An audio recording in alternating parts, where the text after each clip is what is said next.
Anti-gambling campaigners have voiced fears that new Culture Secretary, Matt Hancock, will shy away from strict curbs on fixed odds betting terminals, as it emerged the machines are taking more revenue than ever from British punters.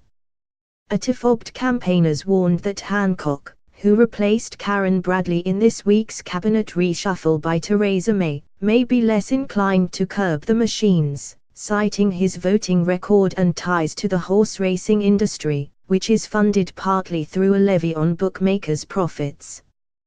The Department for Culture, Media and Sport, DCMS, will this month conclude a consultation on whether FOBT stakes should be reduced from £100 to between £2 and £50.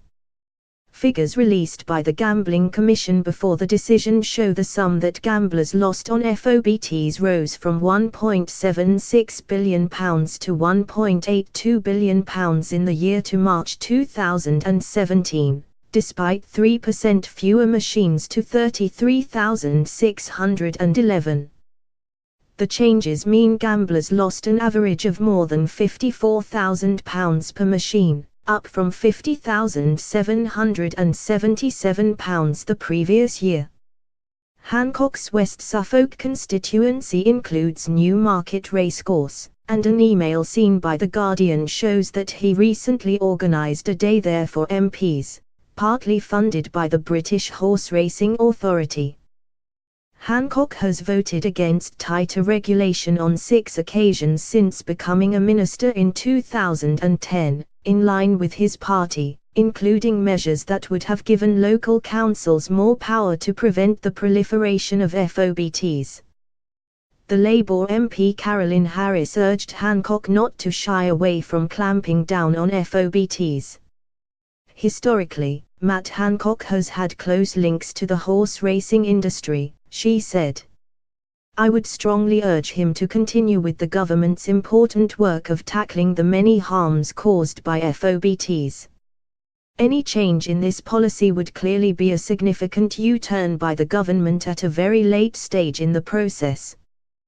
One longtime FOBT campaigner, who asked not to be named to ensure good relations with the new minister, said Hancock had been to the races and probably had an earful of nonsense from the bookies about how a £2 stake on FOBTs will destroy racing. Hopefully he's wise enough to know that FOBTs are responsible for racing's decline as they are taking potential customers away from it. The DCMS said, "We have been clear that FOBT stakes will be cut to ensure we have a safe and sustainable industry where vulnerable people and children are protected," adding that a final decision would be made in due course. The Association of British Bookmakers says cutting FOBT stakes to £2 would cost thousands of jobs, damage the horse racing industry and cut gambling duty paid to the Treasury. But a new report by BACTA, a trade body which represents the amusement arcade industry and has clashed with bookmakers, will say that bookies' revenues would only fall by £335 million, 47% lower than a government estimate of £689 million. The report, written by the economics consultancy SEBOR and due to be published on Wednesday, says this should be set against an estimated £1.2 billion cost to the public purse caused by problem gambling, of which £210 million is associated with FOBTs. The SEBOR's chief economist, Oliver Hogan, said a stake cut to £2 would not be nearly as detrimental as has been portrayed and could even be a net boost to the economy.